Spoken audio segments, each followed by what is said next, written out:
जय हिंद दोस्तों। कैसे हैं आप सब। उम्मीद करता हूं आप सब स्वस्थ होंगे और बीपीएससी 69 का फॉर्म भर चुके होंगे। टीचर वालों का तो खैर एग्ज़ाम आ ही गया है और अपनी तैयारी में मस्त होंगे। आइए हम आपकी तैयारी में भी चार चांद लगाने के लिए प्रैक्टिस सेट 3 लेकर आए हैं दोस्तों। वीवीआई एमसीक्यू होगा, ठीक है। तो प्रश्न को देखिए, समझिए, जानकारी अच्छी है दोस्तों, इम्पोर्टेंट है। और ऐसे ही सवाल आपके बीपीएससी में बनेंगे ही, है ना। जो लोग एग्ज़ाम दे चुके हैं उनको तो अच्छी तरह पता है। जो लोग पहली बार दे रहे हैं एग्ज़ाम, तो फॉलो ज़रूर किया कीजिए, लाइक किया कीजिए, सब्सक्राइब किया कीजिए, शेयर किया कीजिए अपने दोस्तों को, ठीक है। और चैनल सब्सक्राइब अभी भी नहीं किए हैं, कर लीजिए। आइए देखें, 69 के लिए प्रैक्टिस सेट एफएओ वाले के भी सेम एग्ज़ाम होगा, टीचर वालों का अलग होगा, लेकिन वो लोग भी प्रश्न को देख सकते हैं, समझ सकते हैं, है ना। आइए देखें प्रश्न और उसको हल करने की कोशिश करते हैं। उम्मीद है आपको जानकारी अच्छी लगेगी और आप चैनल को ज़रूर फॉलो कीजिएगा। बिहार का उच्चतम विधि अधिकारी कौन होता है। किसी भी राज्य का उच्चतम विधि अधिकारी कौन होता है। देश का कौन होता है उच्चतम विधि अधिकारी, अटॉर्नी जनरल, है ना। और किसी भी राज्य का उच्चतम विधि अधिकारी होते हैं एडवोकेट जनरल, ठीक है। तो बिहार के भी कौन होंगे उच्चतम विधि अधिकारी, तो एडवोकेट जनरल, है ना। तो ये भी आंसर है आपका। राज्यपाल नियुक्त होने के लिए कम से कम कितनी आयु होनी चाहिए। प्रधानमंत्री बनने के लिए, लोकसभा में जाने के लिए तो कम से कम 25 वर्ष होनी चाहिए आपकी, लेकिन राज्यपाल और राष्ट्रपति बनने के लिए 35 वर्ष होना ज़रूरी है, ठीक है। तो इसे ज़रूर ध्यान रखिएगा, बहुत इम्पोर्टेंट है। संविधान के 42वें संशोधन में से किस विषय को राज्य सूची से समवर्ती सूची में हस्तांतरित किया गया। बहुत ही इम्पोर्टेंट सवाल है और यहाँ से सवाल बनते रहते हैं, खासकर 42वें संविधान संशोधन से कुछ न कुछ सवाल तो अब बनता ही रहता है हर एग्जामों में, है ना। तो ये कौन कौन सा था, कृषि, सिंचाई और शिक्षा में से इसमें से कौन राज्य सूची से समवर्ती सूची में हस्तांतरित किया गया। तो शिक्षा को किया गया था, शिक्षा, वन, और भी पूरा डिटेल देख लीजिए, ठीक है। तो सी आंसर होगा। और डिटेल में आपका है 42वें संविधान संशोधन अधिनियम कब हुआ था, 1976, इसको ज़रूर ध्यान रखिएगा। के तहत 5 विषयों को राज्य सूची से समवर्ती सूची में शामिल किया गया। वे कौन कौन हैं, शिक्षा है, वन है, नाप तौल है, वन जीवों एवं पक्षियों का संरक्षण है और न्याय का प्रशासन है। तो इसे ज़रूर से ज़रूर नोट कर लीजिएगा, है ना। आगे भी पूछ सकता है, राज्य सूची से समवर्ती सूची में किसे शामिल किया गया 42वें संविधान संशोधन में। तो इसमें आप ज़रूर से ज़रूर सही करेंगे, है ना। आइए देखें और आगे। प्रश्न सारे अच्छे हैं, प्रश्न को ज़रूर देखा कीजिए, समझा कीजिए और अपनी तैयारी में चार चांद लगाइए दोस्तों। हम तो यही कहेंगे, फ्री का चैनल है, कोई पैसे नहीं लगते हैं। भारत की संचित निधि से भुगतान किसके अनुमोदन द्वारा किया जा सकता है। भारत की संचित निधि से ये वित्त मंत्री नहीं करते हैं, न प्रधानमंत्री करते हैं। ये कौन करता है, तो भारतीय संसद करती है, ठीक है। तो इसे भी ज़रूर ध्यान रखिए। आइए देखें और राज्यसभा में निम्न राज्यों की सीटों का उचित अवरोही क्रम चुनें।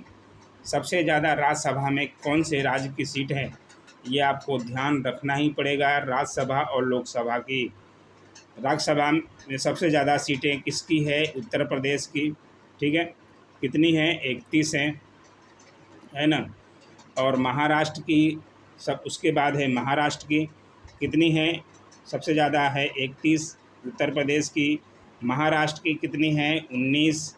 उसके बाद है तमिलनाडु की 18, ये ज़रूर ध्यान रखिएगा, ठीक है। उसके बाद है बिहार और आपका बंगाल, वेस्ट बंगाल, दोनों का है 16-16।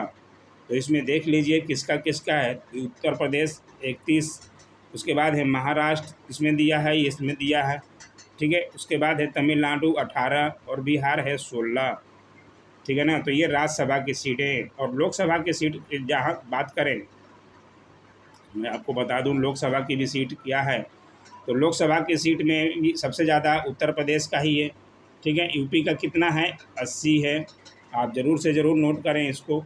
महाराष्ट्र का कितना है, दूसरे नंबर पे भी महाराष्ट्र भी है लोकसभा की सीट में भी, तो 48 है। और तीसरे नंबर पर आ जाता है आपका वेस्ट बंगाल, ठीक है, वेस्ट बंगाल आ जाता है तीसरे नंबर पे, उसका कितना है 42। और बिहार का कितना है, यहाँ ध्यान रखिएगा 40 लोकसभा की सीटें हैं, और बार बार सवाल आपसे बनता ही है ना। उसके बाद है तमिलनाडु की, तमिलनाडु का कितना है तो 39। ये 5 का आप ज़रूर ध्यान रखिएगा, क्योंकि लोकसभा भी पूछ सकता है जब राज्यसभा पूछा है ना। तो लोकसभा की सीट कितनी है, सबसे ज़्यादा है उत्तर प्रदेश की 80, उसके बाद है महाराष्ट्र की 48, उसके बाद है वेस्ट बंगाल की 42, उसके बाद बिहार का चौथे नंबर पे है 40, और 5वें नंबर पर तमिलनाडु 39। इनका ज़रूर ध्यान रखें, है ना, बहुत फ़ायदा मिलेगा आपको, ध्यान रखिएगा। तो आइए देखें, और बाकी मैंने यहाँ लिख दिया है समझाने के लिए, आप समझ सकते हैं। भारतीय संविधान में संशोधन किसके या किनके द्वारा प्रारंभ किया जा सकता है? क्या ये राष्ट्रपति कर सकते हैं, या राज्य का विधानमंडल कर सकते हैं, या लोकसभा राज्यसभा करते हैं? तो ये संविधान संशोधन कोई भी जो है लोकसभा और राज्यसभा में से कहीं से भी संशोधन हो सकता है, शुरुआत कोई भी कर सकता है ना। तो ये लोकसभा और राज्यसभा दोनों हैं, तो 1 और 2 दोनों आंसर जिसमें होगा उसको लगा दीजिए, ठीक है, सी आंसर होगा आपका, है ना। भारतीय संविधान में कैबिनेट शब्द का प्रयोग केवल एक जगह किसके तहत हुआ है?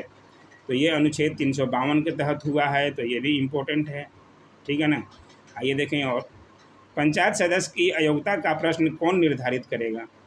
पंचायत सदस्य पंचायत में होते हैं, आपके पंचायत में भी होंगे, है ना। इसका अयोग्यता का प्रश्न कौन निर्धारित करेगा? तो ऐसी संस्था जिसे राज्य विधानमंडल मुहैया करा सके, जो कराती है, ठीक है ना। पंचायती राज का भी चुनाव अभी एग्ज़ाम हुआ ही था ऑडिटर का। उच्च न्यायालय के कार्य क्षेत्र में बदलाव किसके द्वारा किया जा सकता है? उच्च न्यायालय के कार्य क्षेत्र में बदलाव, ये सारे काम जो है संसद करती हैं, तो ये संसद द्वारा ही हो सकता है ना। इसमें किसी को जिम्मेदारी नहीं दिया जा सकता, इसमें सिर्फ संसद ही कर सकती है काम। राष्ट्रपति को उसके कार्यकाल की समाप्ति से पूर्व किसके सुझाव पर हटाया जा सकता है? किसके सुझाव पर हटाया जा सकता है? तो ये भी जो है न सर्वोच्च न्यायालय कर सकती है, न लोकसभा, ये संसद के दोनों सदनों द्वारा, ठीक है, संयुक्त अधिवेशन द्वारा ये किया जा सकता है। तो इसे ध्यान रखिएगा, बहुत इंपॉर्टेंट सवाल हैं सारे, आपके लिए बहुत फ़ायदेमंद होगा। अगर पूरा वीडियो देखिएगा तो आपको बहुत मज़ा आएगा दोस्तों, है ना, और तैयारी भी अच्छी होगी, इसलिए पूरा वीडियो देखा कीजिए। राज्य में अध्यादेश किसके द्वारा लागू किया जा सकता है? राज्य में ऐसे, देश में अध्यादेश जो है राष्ट्रपति लाते हैं, लेकिन राज्य की बात है तो राज्य में राष्ट्रपति के प्रसाद प्रयंत्र कौन होते हैं? तो राज्यपाल होते हैं। तो ये राज्यपाल, राज्य की जिम्मेदारी देखते हैं, है ना, तो ये राज्यपाल होंगे आंसर। मध्यकालीन बिहार में बुनियादी प्रशासनिक इकाई के रूप में परगना को किसने विकसित किया? तो ये किसने विकसित किया था? तो शेरशाह सूरी ने विकसित किया था, तो ये भी इम्पोर्टेंट है, ज़रूर ध्यान रखिए। आलमगीरनामा को किसने लिखा था? ये किसने लिखा था? तो मिर्ज़ा मोहम्मद काजिम ने लिखा था, ये भी इम्पोर्टेंट है, ज़रूर से ज़रूर नोट कीजिए। ईस्वी सन 1809 में फ़ारसी में गिफ्ट टू मोनोथिस्ट किसने लिखी? तो ये किसने लिखी थी? तो ये लिखे थे राजा राम मोहन राय ने, ठीक है। तो इनका नाम जरूर ध्यान रखिए, 1809 में फ़ारसी में लिखे थे गिफ्ट टू मोनोथिस्ट। ये सारे इम्पोर्टेंट सवाल हैं, पूछे जा चुके हैं बीपीएससी में। इनमें से किसने हुमायूं को यह प्रस्ताव दिया था कि यदि उसे बंगाल पर अधिकार करने दिया गया तो वह बिहार को समर्पित कर देगा और 10 लाख दिनार के वार्षिक श्रद्धांजलि अर्पित करेगा? तो ये कौन थे? ये बैरम खान थे, ये शेर खान थे, ठीक है। शेर खान किनको बोला जाता था आपको ज़रूर पता है, अभी हमने ऊपर ही बताया था। अगर नाम जानते हैं आप ज़रूर कमेंट किया कीजिए। विक्रमशिला विश्वविद्यालय किनके द्वारा स्थापित किया गया था? ये किया गया था आपका धर्मपाल के द्वारा, ठीक है, बी आंसर। इनमें से बिहार के प्रथम राज्यपाल कौन हैं? हाँ, ये जो है प्रश्न कंफ्यूज करने वाला था, क्योंकि यहाँ जो है आज़ादी के पहले का ही पूछ रहा है। 1937 में बिहार सरकार का पहला गठन हुआ था, पहले मुख्यमंत्री के रूप में कृष्ण सिंह को बोला जाता है, वैसे यूनिस खान बने थे। लेकिन यहाँ पर राज्यपाल पूछ रहा है, तो ये राज्यपाल कौन बने थे पहले? गार्नियर हैलेट, ठीक है। और दूसरे कौन बने थे? दूसरे हैं सर, ये पहले बने थे सर जेम्स डेविड सिम्पटन, ये पहले थे, और ये दूसरे नंबर के थे, है ना। तो इन दोनों का भी नाम जरूर ध्यान रखिएगा, हैलेट का भी नाम ध्यान रखिएगा, क्योंकि ये दूसरे राज्यपाल थे। इस बार हो सकता है दूसरा पूछ दे, है ना। तो इनका भी नाम जरूर ध्यान रखिएगा, इसलिए नाम ये दिया हुआ है, आपको ध्यान रखना पड़ेगा।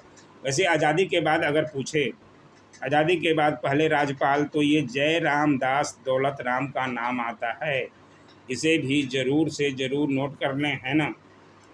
15 अगस्त 1947 के बाद जब देश आज़ाद हुआ था, उसके बाद बने थे जय राम दास दौलत राम पहले, है ना, पहले राज्यपाल। और वर्तमान राज्यपाल कौन हैं, इस पर भी ध्यान रखिएगा, राजेंद्र विश्वनाथ अर्लेकर। राजेंद्र अर्लेकर भी नाम है, लेकिन राजेंद्र विश्वनाथ अर्लेकर ये पूरा नाम है, तो ये भी ध्यान रखिएगा, बहुत फ़ायदेमंद होगा दोस्तों, है ना। Mahatma Gandhi and Bihar, some reminiscences के लेखक कौन हैं तो ये हैं थे डॉक्टर राजेंद्र प्रसाद, ये भी ध्यान रखिएगा, इम्पोर्टेंट है, आप जरूर स्क्रीनशॉट ले सकते हैं, ठीक है। दूसरी शताब्दी के आसपास रचित संस्कृत के शिलालेख के अनुसार सुदर्शन झील एक कृत्रिम जलाशय की मरम्मत किसने की थी? तो ये रुद्रदमन ने की थी, ठीक है ना। आइए उसके बारे में डिटेल भी मैंने इकट्ठा किया है। रुद्रदामन के जूनागढ़ अभिलेख के अनुसार सुदर्शन झील का निर्माण चंद्रगुप्त मौर्य के प्रांतीय शासक पुष्यगुप्त ने कराया था। अशोक के राज्यपाल तुसाप के बाद उसमें से नहर निकाली गई, और रुद्रदामन के समय अतिवृष्टि से झील का बांध टूट गया था, ठीक है ना। तो रुद्रदामन ने सुदर्शन झील, जो कि गुजरात में पड़ता है, का मरम्मत करवाया, तो इसको जरूर ध्यान रखिएगा, ठीक है। झांसी के बाद देवगढ़ का मंदिर और इलाहाबाद के पास गढ़वा मंदिर में बनी मूर्तियां किस काल के महत्वपूर्ण अवशेष हैं? मैंने जहां तक सर्च मारा तो ये सारे गुप्त काल के ही हैं, लेकिन बीपीएससी के आंसर के अनुसार इसमें से बीपीएससी ने डी ऑप्शन दिया था, उपयुक्त में से एक से अधिक, है ना। तो एक से अधिक में मेरे को तो और कहीं कुछ नहीं दिखा, लेकिन गुप्त काल हर जगह दिखा। इलाहाबाद के पास गढ़वा मंदिर भी जो है, गढ़वा का किला है, वो भी जो है गुप्त काल की ही बनी हुई है। और झांसी के पास जो देवगढ़ का मंदिर है, जो दशावतार मंदिर भी कहा जाता है ना, वो भी गुप्त काल में ही बनी हुई है। लेकिन बीपीएससी ने डी ऑप्शन क्यों दिया है, ये तो बीपीएससी ही बता सकती है, लेकिन आप भी ध्यान रखिएगा। निम्नलिखित में से किस युद्ध में मुख्य विरोधियों का सही उल्लेख नहीं किया गया? ये हल्दी घाटी का युद्ध किसके बीच हुआ था? 1576 ईस्वी में। ये महाराणा प्रताप और अकबर, ये तो ठीक दिया है, ठीक है ना। पानीपत का प्रथम युद्ध बाबर और इब्राहिम लोदी के बीच में 1526 ईस्वी में, ठीक है ना। पानीपत का प्रथम युद्ध, उसके बाद ही जो है मुगल जो है भारत में आए।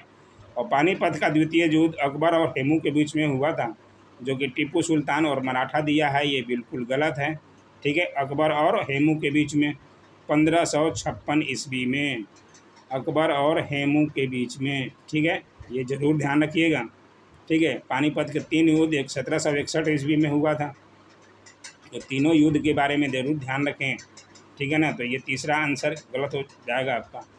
दिल्ली सल्तनत के दौरान मुकदमा या चौधरी पद का इस्तेमाल किनके लिए किया जाता था?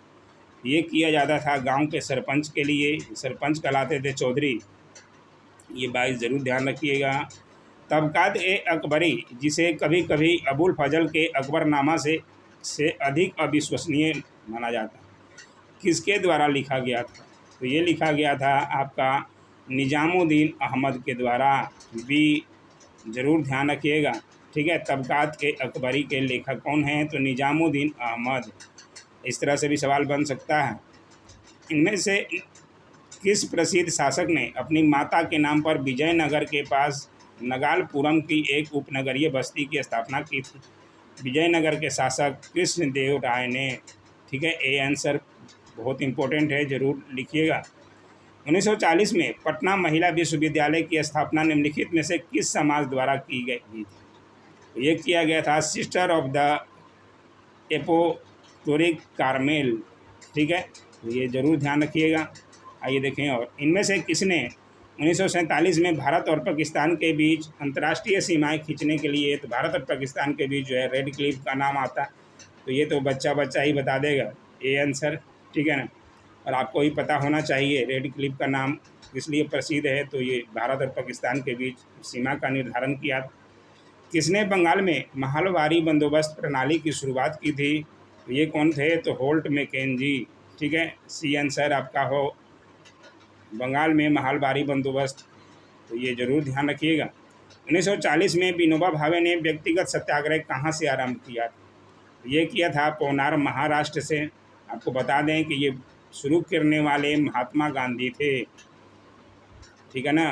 व्यक्तिगत सत्याग्रह को किसने शुरू किया था? तो ये महात्मा गांधी का नाम आता है।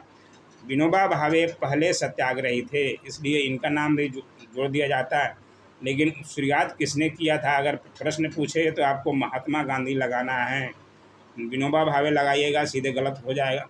पहले सत्याग्रही के रूप में थे। अगर महात्मा गांधी वहाँ ऑप्शन नहीं हो तब विनोबा भावे आप लगा सकते हैं, ठीक है ना। ये आपको साफ साफ बता दे रहे हैं। अगर महात्मा गांधी ऑप्शन में होगा तो आपको महात्मा गांधी लगाना होगा शुरुआत करने में। लेकिन पहले सत्याग्रही पूछ दे तो आपको विनोबा भावे लगाना होगा, ठीक है। इस बार तो तीसरे सत्याग्रही पूछ दिया। 68 बीपीएससी का अगर प्रश्न देखे होंगे तो आपको बता दें दूसरे सत्याग्रही जो है जवाहरलाल नेहरू थे और तीसरे सत्याग्रही ब्रह्मदत्त। ये तीनों काम मैंने डिटेल लिख दिया है, आप चाहें तो स्क्रीनशॉट ले सकते हैं। बहुत ही फायदेमंद होगा दोस्तों, ठीक है ना। 1940 में शुरू हुआ था और महात्मा गांधी का भी जिक्र मैंने किया है, तो बहुत इम्पोर्टेंट है, आप नोट कर सकते हैं। 1918 में मोंटफोर्ट सुधारों पर कांग्रेस ने एक महत्वपूर्ण रुख अपनाया, जिसके कारण पुराने उदारवादी अवशेष सप्रू, जयशंकर और चिंतामणि टूट गए। जिन्होंने गठन किया, कौन सा गठन किया था? तो ये इंडियन नेशनल लिबरल फेडरेशन का गठन किया था, ठीक है ना। जिसे ध्यान जरूर रखिएगा क्योंकि ये आगे जाकर इससे भगवत सिंह और चंद्रशेखर आज़ाद भी जुड़े थे, तो इनको जरूर ध्यान रखिएगा। कैबिनेट मिशन निम्नलिखित में से किसके लिए भारत भेजा गया था? कैबिनेट मिशन द्वितीय विश्व युद्ध की समाप्ति के बाद 1946 ईस्वी में भारत भेजा गया था। तो किसके लिए भेजा गया था? तो ये सत्ता के हस्तांतरण के लिए, एक संवैधानिक व्यवस्था तैयार करने के लिए। उसके बाद ही संविधान सभा का चुनाव हुआ, संविधान जो है बनना तैयार हुआ, ठीक है। और 2 वर्ष 11 माह 18 दिन के बाद एक संविधान बन के तैयार हुआ। और इसके बाद जो है अंतरिम सरकार बनी थी। वहाँ से भी सवाल बनते रहते हैं, इसलिए अंतरिम सरकार में कौन कौन मंत्री बने थे ज़रूर से ज़रूर उनको देख लें एक बार, है ना। मैं तो यही कहूँगा, सुझाव अच्छा ही दूंगा मैं हमेशा, और सुझाव अच्छा ही देता हूँ अगर जो मेरे चैनल फॉलो करते हैं। तो ये दूसरा आंसर सही हो जाएगा, ठीक है ना। तो ये केवल 2 जो जिसमें है सी आंसर जो है सही है, ठीक है। और ऐसे ही शानदार सवालों को सीखने के लिए लाइक, शेयर, कमेंट और सब्सक्राइब जरूर से ज़रूर करें दोस्तों। Thanks for watching my YouTube channel.